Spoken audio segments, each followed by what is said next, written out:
பிரியாணி ரொம்ப டேஸ்டா செய்யறதுக்கு சில ட்ரிக்ஸ் அண்ட் டிப்ஸ் வந்து ஃபாலோ பண்ற மாதிரி இருக்கும். அதுவும் உங்களுக்கு ஷேர் பண்றேன். நீங்க நம்ம சேனல் பத்தி ஃபர்ஸ்ட் டைம் பாக்கீங்கன்னா மறக்காம சப்ஸ்கிரைப் பண்ணி வச்சுக்கோங்க. அப்படியே பக்கத்துல இருக்க பெல் ஐகானை கிளிக் பண்ண மறந்துடாதீங்க. அப்பதான் நான் போடுற வீடியோ உங்களுக்கு நோட்டிபிகேஷன்ல ஷோ ஆகும். வாங்க வீடியோக்குள்ள போகலாம்.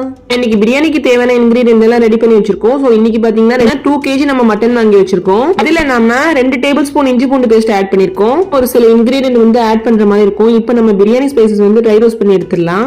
இதுல நம்ம என்னென்ன ஸ்பைசஸ் ஆட் பண்ணிருக்கோம் மேல கேப்ஷன்ல கொடுக்குறேன். நெக்ஸ்ட் நம்ம பிரியாணி ஸ்பைசஸ் நல்லா ஆற விட்டுட்டு மிக்ஸில பிளெண்ட் பண்ணி எடுத்து வந்திருக்கோம் பிரியாணி ஸ்பைசஸ். சோ இதுல பாத்தீங்கன்னா 100 கிராம் கர்ட் ஆட் பண்ணி மிக்ஸில பிளெண்ட் பண்ணி எடுத்து வந்திருக்கோம். இந்த மட்டன்ல 2 டேபிள் ஸ்பூன் இஞ்சி பூண்டு பேஸ்ட் ஆட் பண்ணி கொஞ்சமா உப்பு ஆட் பண்ணிக்கிட்டோம். தென் பிரியாணி ஸ்பைசஸ் வந்து ஒரு 2 டேபிள் ஸ்பூன் ஆட் பண்ணிக்கிட்டா கரெக்டா இருக்கும். மட்டன்ல வந்து ஒரு 1/2 லிட்டர் தயிர் ஆட் பண்ணிருக்கோம். இதை வந்து ஃபுல்லா மிக்ஸ் பண்ணி அரை மணி நேரம் வச்சிடலாம். நெக்ஸ்ட் நம்ம ஸ்டவ் ஆன் பண்ணி பிரியாணி செய்யறதுக்காக பிரியாணி செட் வச்சிருக்கோம். ஸோ இதுல பாத்தீங்கன்னா 400 ml சன்ஃபிளவர் ஆயில் ஆட் பண்ணிருக்கோம். தென் நம்ம இதுல ஒரு 800 கிராம் ஆனியன் ஆட் பண்ணிருக்கோம். நம்ம பிரியாணிக்காக எடுக்கிற சட்டி கொஞ்சம் பெருசா இருந்தா பிரியாணி ரொம்ப அடையாம நல்லா உதிரி உதிரியா வருங்க. இதை நல்லா வதக்கி விட்டு எடுத்துக்கலாம். ஸோ இன்னைக்கு நம்ம 2 kg செய்ய போறோமா, ஸோ அதனால தான் நம்ம வந்து ஆனியனோட குவான்டிட்டி அதிகமாக ஆட் பண்ணியிருக்கோம். தென் வந்து பக்கத்துலேயே நம்ம இன்னைக்கு 1 kg சிக்கன் வாங்கினோம். அதில் ஸ்பைசஸ் ஆட் பண்ணுறதுக்காக இஞ்சி பூண்டு பேஸ்ட் மட்டும் ஆட் பண்ணி வச்சிருக்கோம்.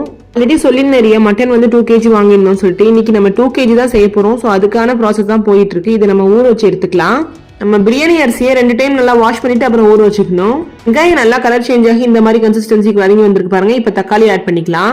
ஆனியன் 800 கிராம் ஆட் பண்ணிருக்கோம்னு சொன்னோம் இல்லையா, அதை விட 100 கிராம் கம்மியா நம்ம வந்து தக்காளி ஆட் பண்ணிருக்கோம். மட்டன் பிரியாணிக்கு மசாலா கொஞ்சம் அதிகமா இருந்ததுதான் பிரியாணியோட டேஸ்ட் ரொம்ப நல்லா இருக்குங்க. தக்காளி ஆட் பண்ணிட்டு நம்ம இது மாதிரி நல்லா வதக்கி எடுத்துக்கலாம். நம்ம பிரியாணி செய்யும் போது நம்ம பிரியாணிக்காக வதக்குற வெங்காயம் தக்காளி இருக்கு பாருங்க, நல்லா வதங்கி வரணும். ஸோ அப்பதான் பிரியாணியோட டேஸ்ட் என்ஹான்ஸ் பண்ணி கொடுக்கும். தென் வந்து உங்களுக்கு முழுசாவே தெரியக்கூடாது, நல்லா வதங்கி வந்திருக்கணும். இதுல நம்ம கொஞ்சமா உப்பு ஆட் பண்ணிக்கலாம்.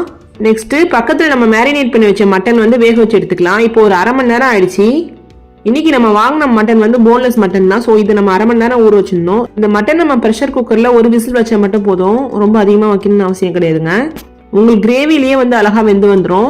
பக்கத்துல பிரியாணிக்கான ப்ராசஸ் போயிட்டு இருக்கு பாருங்க, நல்லா வதங்கி வந்திருக்கு. பிரியாணிக்காக நம்ம மல்லித்தலையும் புதினாலையும் எடுத்து ரெடி பண்ணி வச்சிருந்தோம், நல்லா பொடிசா கட் பண்ணி. இப்போ நல்லா வதங்கி வந்துருச்சு. இப்போ நம்ம இஞ்சி பூண்டு பேஸ்ட் ஆட் பண்ணிக்கலாம். இஞ்சி பூண்டு பேஸ்ட் வந்து ஒரு 4 டேபிள் ஸ்பூன் ஆட் பண்ணிக்கலாம். ஸோ நம்ம வேக வைக்கும் போது பாத்தீங்கன்னா 2 டேபிள் ஸ்பூன் ஆட் பண்ணி தான் செஞ்சிருக்கோம். நம்ம ஆட் பண்ணிட்டு ஃபுல்லா இந்த மாதிரி வதக்கி விட்டு எடுத்துக்கலாம். இன்னைக்கு நான் வந்து 1/2 kg நெய் தான் எடுத்திருக்கேன். ஸோ பாத்தீங்கன்னா இது வந்து ஒரு 200 ml ஆட் பண்ணிக்கலாம்.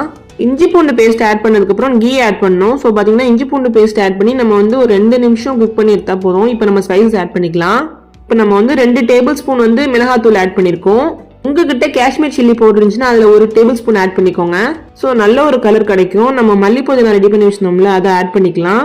அதுக்கு முன்னாடி நம்ம பச்சை மிளகா ஆட் பண்ணிக்கலாம். பச்சை மிளகா